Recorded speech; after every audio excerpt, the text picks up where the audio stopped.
Hello, everyone. I hope you are having a wonderful day. It is I, Steve, licensed professional counselor. So, that which is helpful for you today is not going to be helpful for you tomorrow, which really, really sucks. Because what was helpful for you today was probably something that took a lot of time, a lot of energy, a lot of effort to find, to create, to develop. And maybe in that process, you get a little too attached to it. I see this a lot with the intersection between professional and personal life. So I work with a lot of veterans and I work with a lot of coders. I'm not a coder, but I am a veteran. So with veterans, what I see is it doesn't matter if you served 4 years, 6 years, 8 years, 20 years, whatever. With veterans, I see a lot of intensity. Your life as a veteran is intense. Basic training, get some drill sergeants screaming into your face. Same thing anytime you screw up. If you screw up, your punishment can be only limited by federal law and the limits of imagination. There's cleaning toilets, pushing a lot of push-ups, burning a lot of feces, because they do that. And it's like, there's some intensity. There's a lot of intensity in being a veteran. And maybe you're the one doing the screaming. Maybe what has helped you with interpersonal conflict in the barracks has been aggression, has been some wrestling in an intense way. But then you have to like a wife and kids, and it's usually a wife and kids. And then you have the inability to meet them where they are. A perfect example of this is, of course, the movie The Great Santini. If you haven't watched it, go watch it. The main idea is, I think it was Robert Redford who started it. Not Robert Redford, I don't remember. So one of the actors there, the main character is a colonel pilot, and super, super intense and rigid in how he thinks and how he expects the world to obey him and how he expects his children to obey him. His intensity, probably really good on the professional level, not very helpful when you're trying to have a human-to-human connection with your children. Little bit similar with coders. Coders, they have a very, very different language. And I've actually heard it's like, if I'm in code mode, and someone tries to speak English to me, it's like, oh, I'm now out of it. I've transitioned from this one language to this other one, and it's a jarring experience. So they have all the difficulties with maybe not being able to communicate there, at least, or rephrase, needing to transition from one communication to style to another. But also, what's really helpful for coders is thinking ahead.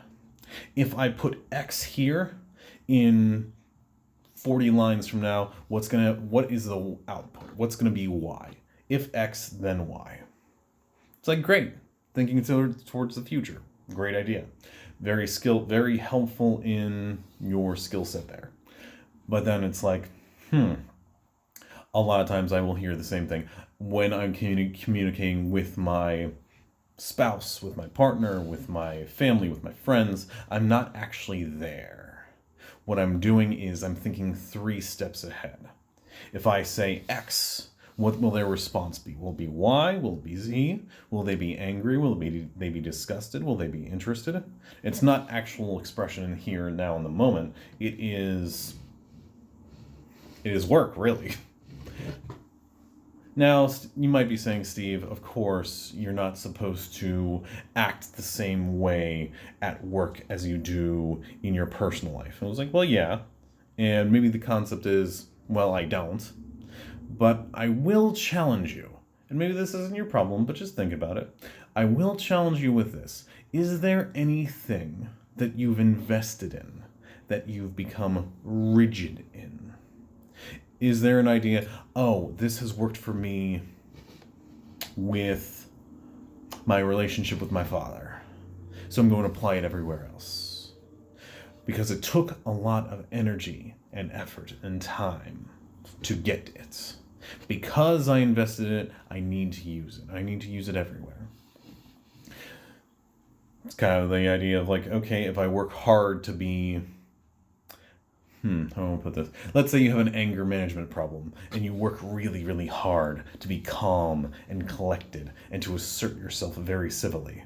But there are some times where you need to screw up someone's day and maybe bare your fangs a little bit. Or maybe you need to withdraw and say, hey, I could wrestle with this pig, but I don't want to get muddy and the pig wouldn't enjoy it, so I'm just going to withdraw. But you don't, because it's like, being civil in this situation is the thing that I've worked so hard for, so I'm going to use it. What's the phrase? It's if you have a hammer, everything looks like a nail. Let's take it a little bit further.